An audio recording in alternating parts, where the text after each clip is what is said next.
नमस्कार. जय महाराष्ट्र. मी राव दिलीप मोरे, प्रभाग क्रमांक 3चा नगरसेवक.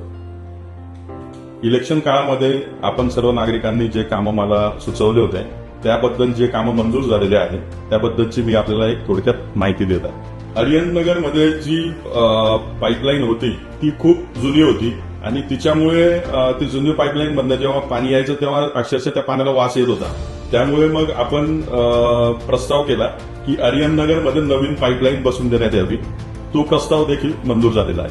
तसेच डीएम पार्क 3 मध्ये नवीन पाण्याच्या पाईपलाईनची मंजुरी झालेली आहे. तसेच शिरीष कुमार नगरमध्ये भैया साहेबांनी त्यांच्या आमदार निधीमधून निधी उपलब्ध करून रस्ते कामांना मंजुरी दिली आहे. रवी मोहन पार्क मध्ये ओपन स्पेसला कंपाऊंड मंजूर झालेले आहे आणि त्याच पद्धतीने आपण प्रभागासाठी नवीन फॉग मशीन घेतलेले आहे.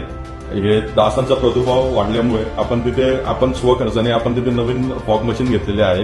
तरी देखील काही जागेंवरनं आम्हाला फक्त तोंडी सूचना येतात की आम्हाला इथे पाहिजे. तर ते तोंडी सूचना न करता आपण प्रत्येकाने जर का एखादा अर्ज व्हॉट्सअपवर जरी राजा पवारच्या नंबरवर जर का व्हॉट्सअपवर जरी पाठवला तरी देखील तिथे आपण लगेच ताबडतोब तिथे फवारणीसाठी फॉग मशीन पाठवण्यात येते. हे सर्व कामे मंजूर झाल्याबद्दल जिल्ह्याचे नेते भैयासाहेब रघुवंशी, नगराध्यक्ष रत्नाताई रघुवंशी, माजी आमदार शिरीषदादा चौधरी, विक्की बाबा, गोलू भैया, जिल्हाध्यक्ष राम भैया व नगरपालिका प्रशासनाचे खूप खूप आभार.